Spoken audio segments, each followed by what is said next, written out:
여러분 안녕하십니까? 지난 제1강의에 이어서 오늘 제2강의 진행하도록 하겠습니다.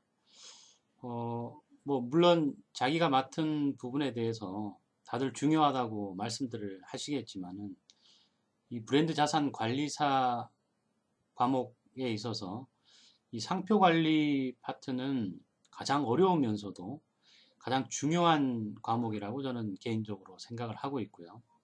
그 이유는 브랜드 관리, 지적 재산 관리, 또 마케팅 관리 등은 흔히 사회의 일반적인 현상과 변화되지 않는 내용들이 주로 있을 수 있다면, 상표 관리는 앞선 시간에서 보았듯이 상표법이라고 하는 특별법에 근거한 내용과 절차, 기준에 대한 것들을 살펴보는 그런 과목이 되겠습니다.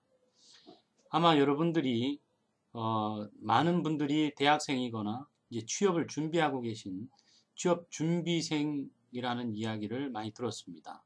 그리고 그렇게 뭔가를 위해서 수강을 하고 계신 분들이 많으실 텐데요. 상표에 있어서는 상표법이라고 하는 절차와 근거에 대해서 명확히 알지 못하면 권리화, 그리고 권리화가 확정된 자기 재산에 대한 관리, 자기 재산에 대한 침해와 분쟁의 대응, 이런 부분들이 결국은 말로서 끝나버리는 그런 공허한 내용으로 끝이 나게 됩니다. 여러분들은 브랜드 자산 관리사라고 하는 일반인과 다른 특별한 기능을 수행할 수 있는 전문가로서의 역할이 기대되고 있는 만큼 미래를 앞서보고 이런 브랜드 자산 관리사에 대한 부분들을 앞서서 배우신다라는 그런 자부심과 그런 내용도 충분히 가지시면서 특히 내 과목 중에서 상표 관리에 대한 부분에 좀 더 각별한 관심을 가져주시기를 바라겠습니다. 물론 강사의 개인적인 소망이긴 합니다만, 여러분들 한 명 한 명이 이 강의를 들으시고 마지막 강의가 끝난 그 순간까지 최선을 다하신다면 아마 국내 상표법에 대한 기본적 이해와 상표 관리자로서의 대내외의 본인의 소개를 무색하지 않게 할 수 있지 않나, 저는 그렇게 생각을 하고 있고요. 자, 전 시간에 본 내용들과 그리고 이번 시간의 내용들을 통해서 다시 한번 마음을 가다듬으시고 상표 관리에 대한 과목을 진행토록 하겠습니다. 전 시간에 제가 온라인 강의에 첫 인사를 드리면서 사실 저는 수사요원들에 대한 전문 단속 교육을 전문으로 하고 있다라는 소개 말씀을 드렸는데요. 여러분들과 같은 실무자들이 기업에서 상호, 상표, 저작권 혹은 기업이 갖고 있음직한 지식재산권에 대한 관리에 대한 부분들을 많은 컨설팅과 상담을 하면서 여러분들이 사회에 나와서 잠깐의 관심과 어떠한 행위가 기업에 얼마나 큰 영향을 미치고 중요한 요소로서 작용하는지를 많은 그 사례를 통해서 살펴봤습니다. 따라서 여러분들도 브랜드 자산 관리사라고 하는 단순한 자격을 취득한다라는 것에 머무르지 마시고 본인이 자산 관리사로서의 어떤 충분한 자질과 능력을 실무에 적용하고 실현할 수 있는 그런 실무자가 되어 주시기를 바라겠습니다. 자, 그럼 제2편 상표의 종류 부분에 대해서 같이 한번 살펴보겠는데요. 우선 살펴보기 전에 전 시간에 했던 내용을 한번 정리를 하고 넘어가는 시간을 갖도록 하겠습니다. 강의는 말씀드린 대로 총칙부터 제7편 부정경쟁 방지법 등에 대한 내용으로 구성되어 있다라고 제1강의 때 말씀을 드렸고요. 지난 제1강의 때는 상표가 소속되어 있는 산업재산권, 크게는 산업재산권이 포함되어 있는 지식재산권에 대한 정의와 분류에 대해서 말씀을 드렸고, 그 정의와 분류에는 산업재산권과 저작권, 신지식재산권으로 분류를 하고 있고, 산업재산권 속에는 특허권, 실용신앙권, 디자인권, 상표권 이 4대 권리를 산업재산권이라고 칭한다. 라고 말씀을 드리고, 우리가 다루고 있는 상표는 바로 이 산업재산권 안에 있는 내용이다 라고 말씀을 드렸습니다. 하나 여러분들에게 더 덧붙이고 싶은 이야기는, 산업재산권은 산업계에서 존재하는 것이지만 상표의 경우에는 사용을 전제하는 한 10년 단위로 갱신함으로써 반영구적으로 사용 가능한 독점적 권리라고 말씀을 드렸고요. 나머지 상표권을 제외한 모든 지식재산권은 유한하다는 말은 끝이 있다는 이야기죠. 그죠? 유한한 권리의 기간을 가지고 독점적 권리를 행사한다라는 그런 부분을 말씀드렸습니다. 그리고 상표법의 목적은 현행 상표법 말씀드렸죠. 2014년 1월 31일부로 시행되고 있는 제35차 개정 법률 상표법이 현행법이고, 그 상표법 제1조에는 상표법 목적 조항이 있는데, 그 목적에는 상표 사용자의 업무상의 신용 유지와 산업 발전의 이바지, 그리고 수요자의 이익 부호를 그 목적으로 한다라는 세 가지 대원칙에 대해서 설명을 드렸습니다. 물론 이런 부분들은 시험에도 굉장히 자주 나오는 부분들이고요. 기본적으로 하나의 행위에 있어서 목적과 정의에 대한 부분을 놓친다는 것은 절반을 놓치는 것과 마찬가지이기 때문에 여러분들이 반드시 상표 관리에 관한 한 이런 목적 조항과 정의에 대한 부분들을 숙지할 필요가 있겠습니다. 두 번째로 상표의 기능과 정의에 대해서 지난 시간 살폈는데요. 상표는 크게 상표가 존재하는 목적, 즉 4대 기능에 대한 것들을 중점적으로 설명을 드리면서 자타상품 식별 기능, 가장 본질적 기능이라고 말씀드렸습니다. 상표에. 그리고 출처 표시 기능, 품질 보증 기능, 그리고 광고 선전 기능 등이 있고, 이 밖에도 경쟁적 기능, 재산적 기능, 보호적 기능 등이 학계에서 논의되고 있다라고 말씀을 드렸습니다. 기타 상표에 대한 정의와 상품은 자료 교재를 참고해 주시기를 바라고요. 자, 전 시간에 대한 내용을 다시 한번 상기하시면서 이번 제2강을 진행하도록 하겠습니다. 자, 상표는 상표법상 인정되는 종류가 상표의 정의 규정에서 언급되어 있는데요.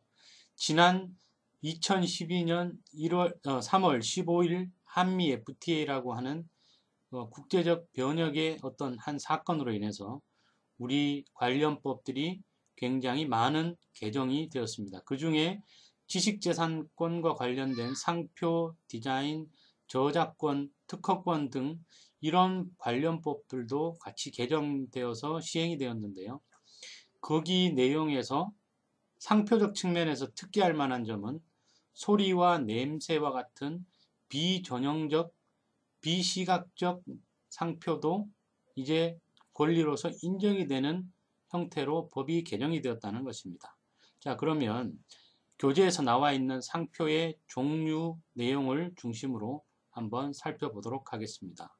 먼저 상표는 일반적으로 보통 상표라고 해서 여러분들이 알고 있는 문자 상표 내지는 기호 상표 등이 여러분들이 알고 있는 흔히 상표라고 이해하시면 쉽습니다. 교재로 보면 18페이지에서 31페이지까지 내용이 되겠는데요. 먼저 하나하나 순서대로 살펴보도록 하겠습니다. 문자 상표의 경우에는 삼성, 현대, LG, 나이키 등 한글과 영어, 각국의 언어라고 표현되고 있는 내용들을 문자로서 정리된 상표를, 등록된 상표를 문자 상표라고 하겠습니다. 물론 여러분들이 흔히 상표라고 하면 나이키다, 아디다스다, 루이비통이다, 버버리다 라고 하는 문자 상표를 기본 상표라고 이해하고 있고요. 일반 소비자 또한 상표는 이런 문자 상표를 기본으로 한다고 알고 있습니다. 이 외에도 여러분들이 이 많은 종류의 상표들은 실무자로서 반드시 알아두셔야 합니다. 두 번째로 도형 상표가 있는데요. 도형 상표라고 하는 것은 예를 들면 적십자사가 갖고 있는 십자가 마크와 같은 그런 도형을 상표화해서 갖고 있는 그런 내용들이 되겠습니다. 이런 도형들이 문자와 같은 형태의 상표로 등록되거나 사용되는 것들이 도형상표인데요. 도형상표가 오히려 최근에는 산업계에서는 문자상표보다 더 많이 사용되고 있는 경우들도 있습니다. 즉 예를 들면 여러분들이 많이 입고 다니는 의류의 경우에 빈폴, 닥스, 버버리 등 이런 부분들은 도형화되어 있는 심벌, 마크죠. 그런 것들이 가슴이나 혹은 특정 요소의 상표로서 부착되어서 문자가 아닌 도형으로서 작용함으로써 상표를 소비자에게 인식시키는 경우들이 더 일반화되어 가고 있다는 것이죠. 만약 여러분들이 기업에 취업을 해서 실무자로서 근무를 하고 있는데 상표에 대한 것이 그 회사의 문자 상표가 유일하게 존재하고 있다. 그렇다면 문자 상표 외에 도형 상표에 대한 개발과 도형 상표와 문자 상표를 결합한 뒤에 설명하겠습니다만 결합 상표에 대한 응용적 사용에 대한 것도 충분히 건의하거나 검토를 해볼 필요가 있을 것이고요. 세 번째로 기호 상표입니다. 회사의 로고, 사표, 사표라고 하는 것은 그 회사를 뜻하는 표시라고 이해하시면 쉽습니다. 이런 사표와 같은 경우에는 기호로서 약칭으로서 LG, 현대 등등 기업의 어떤 상표, 상호를 하나의 기호로서 표시한 그런 것들을 말하는 것이고요. 색채 상표, 여러분들 K2라고 하는 붉은색 고딕체 두 글자의 아웃도어 브랜드, 전 시간에 지식재산의 종류에 대한 설명을 드리면서 말씀드린 바 있습니다. 그죠? 거기에는 빨간색이라고 하는 색채를 기본으로 상표화한 것들이 있는데요. 이러한 경우에는 색채 상표라고 하고 일반화되어 가고 있다는 것도 여러분들이 알아두시면 편하겠습니다. 흔히 문자 상표와 기호 상표의 경우에는 색채가 들어가지 않은 일반적 흑백 모양의 상표를 기본으로 하고 있는데 최근에는 다양한 기기와 색깔에 대한 컬러에 대한 패턴의 변화와 활용이 잦아지면서 색채에 대한 관심들이 굉장히 높아지고 있고 색채를 상징화한 상표를 개발하는 경우들도 많이 발생이 되고 있습니다. 따라서 색채 상표에 대한 부분도 기본 상표를 색채 상표화 응용하는 부분에 대한 것도 적극 검토하시는 것도 기업에 많은 도움이 될 거고요. 그리고 다음은 입체 상표입니다. KFC 할아버지와 같은 3차원적인 입체 상표도 지금 현대사회에서는 많이 사용되고 있습니다. 여러분이 잘 알고 있는 코카콜라 병의 주름무늬 모양과 같은 입체 상표, 교재에도 물론 일부 나와 있습니다만 입체 상표는 이제 3차원적인, 여러분들 영화를 보게 되면 이제 3D 입체화되어서 마치 실사와 같은 느낌의 영화를 많이 보게 되지 않습니까? 상표도 마찬가지 입체에 대한 부분들이 관심이 모아지고 있고 이제는 일상이 되어가고 있다. 따라서 기본적인 문자와 도형과 기호 상표만을 갖고 있는 회사라면 그 회사를 상징하는 입체 상표에 대한 검토와 연구도 필요하다 하겠습니다.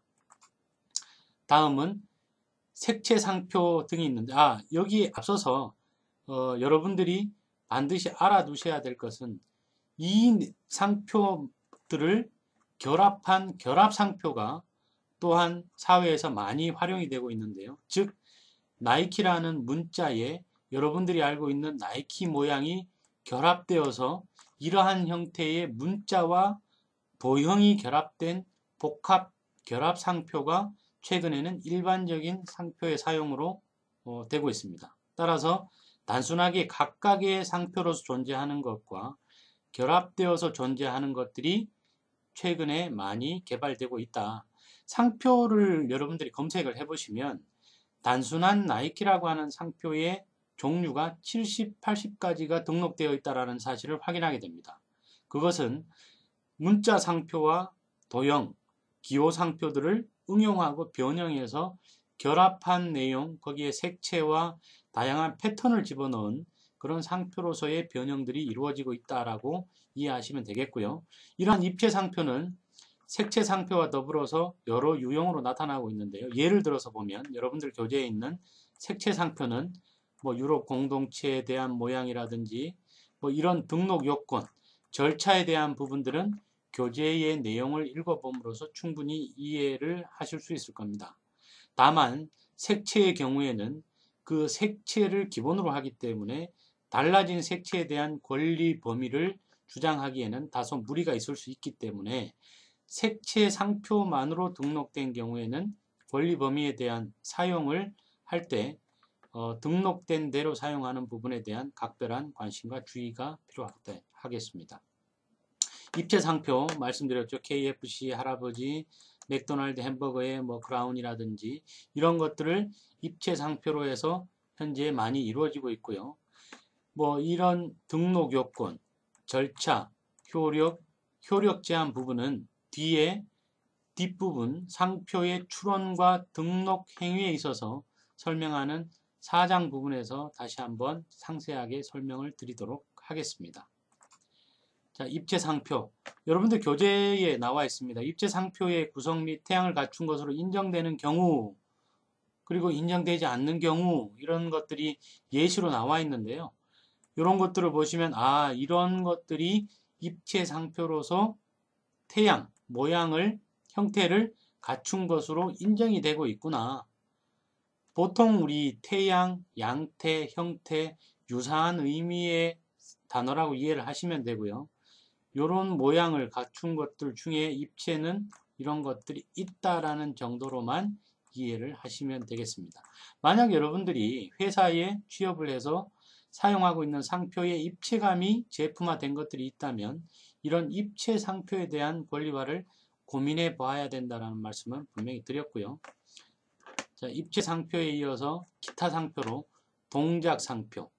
동작 상표라고 하는 것은 이렇게 일정한 패턴으로 하나의 동작을 이루는 그런 상표와 또 홀로그램 상표라고 하는 것은 이런 것들처럼 어떤 홀로그램의 역할로서 작용하는 상표들도 있다라는 것을 이해를 하시면 되고요. 우리 상표의 정의 규정에서 상표의 종류를 분명히 동작과 홀로그램도 정의를 하고 있습니다.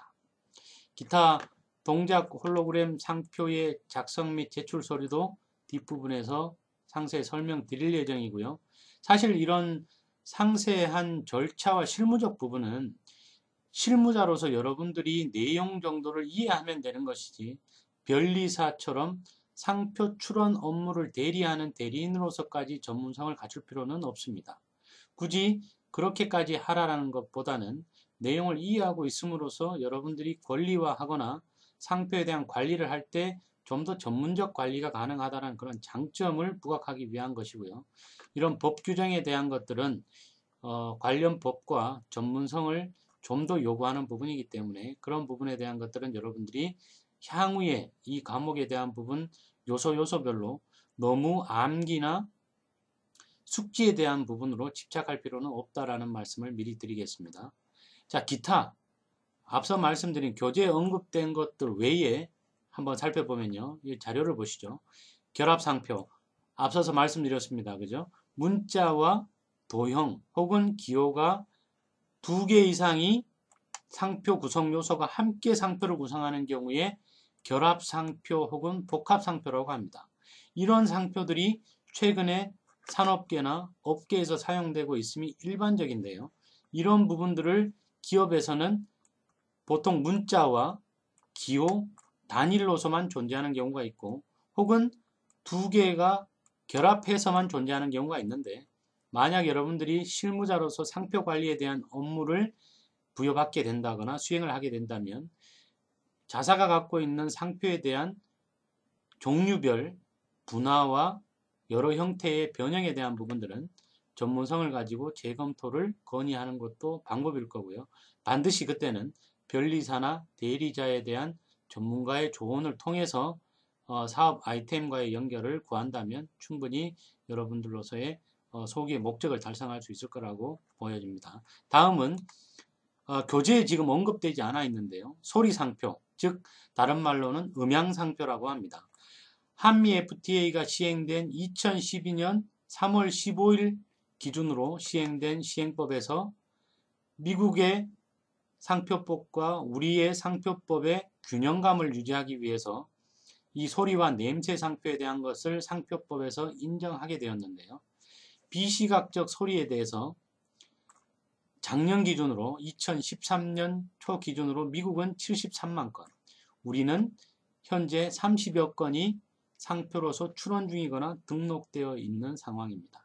여러분들이 이제는 시각적인 요소의 상표가 아닌 비시각적 소리와 냄새에 대한 상표를 관리하고 만들어내야 될 임무를 부여받게 되고, 앞으로의 여러분들의 기업 활동에 소리가, 냄새가 굉장히 상표로서 중요하게 작용할 것이다. 예를 들어 볼까요? 여러분들 흔히 컴퓨터를 켜거나 끄거나 혹은 어떤 전화를 걸거나 받거나 여러 기기에 대한 사용, 이런 것이 있을 때 일률적으로 항상 똑같은 소리가 그 기기를 식별해주는 정도를 인식하는 소리가 있습니다. 예를 들면 띵띵 띠링띵, 무슨 소리인지 아시죠? 이런 소리, 뚜뚜뚜 올레 이렇게 말하는 이런 소리, 이런 것들은 소리 상표로 이미 여러분들이 알고 있는 내용들이고요.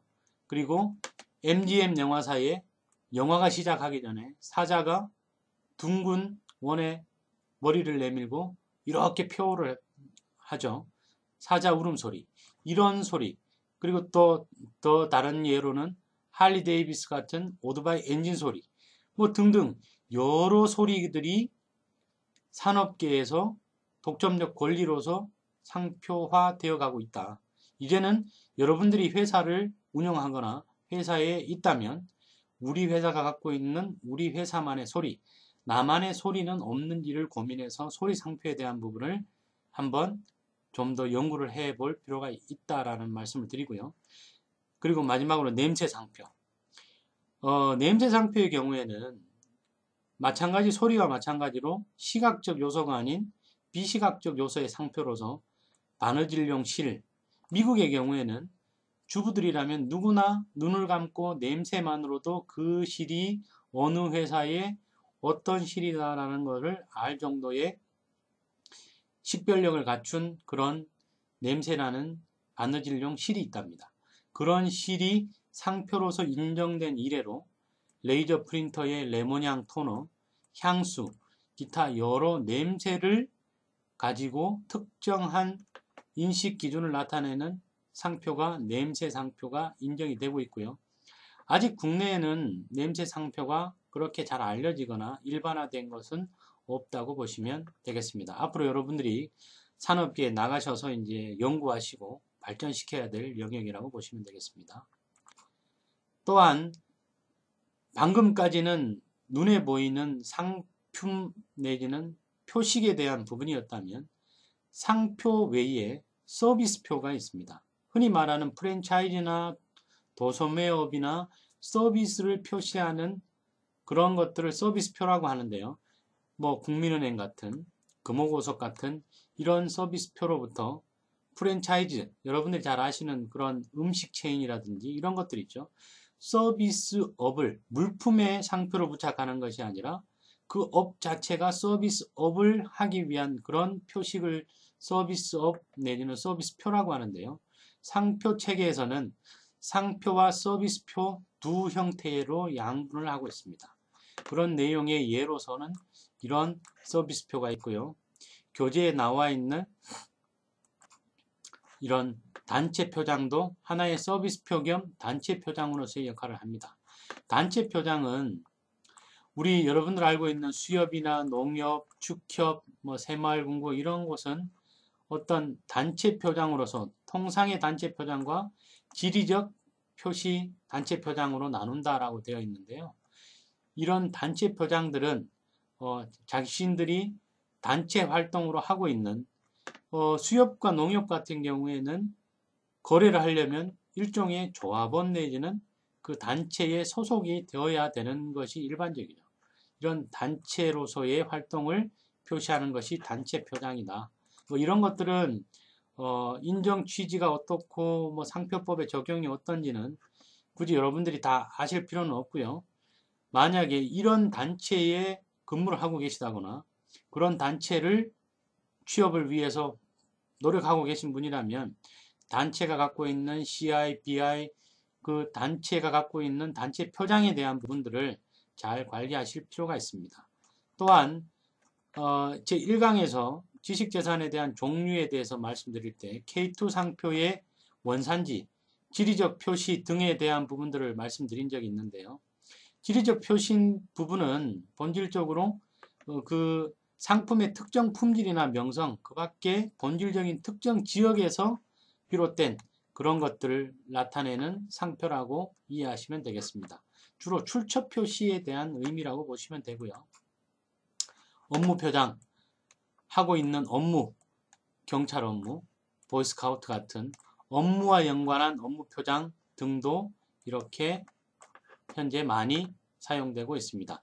자, 그러면 정리하면 상표는 여러 종류에 대한 그 상표가 현재 산업계와 우리 일반 사회에 존재하고 있는데 문자, 기호, 도형, 색채, 입체, 동작, 냄새, 소리, 그리고 여러 결합과 복합 상표까지, 그리고 상품에 부착하는 상표가 아닌 서비스표, 도매, 소매, 서비스, 프랜차이즈를 목적으로 하는 서비스표, 그리고 단체 표장, 업무 표장 등등이 지리적 표장까지 특수한 형태의 표장들이 많이 사용되고 있다라는 것을 이해하시면 되겠습니다.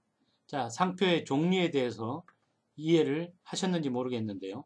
오늘 알려드린 상표는 본인이 근무하게 될 회사와 본인이 사업을 하신다면 상표에 대한 여러 형태의 변형에 대해서 충분히 고민하고 개발해야 된다고 하는 그런 말씀을 드리면서 다음 시간은 제3편에서 상표의 상품의 동일 유사와 상표의 사용의 정의, 그리고 상표 사용이란 무엇인지 그 내용을 중점적으로 설명드리도록 하겠습니다.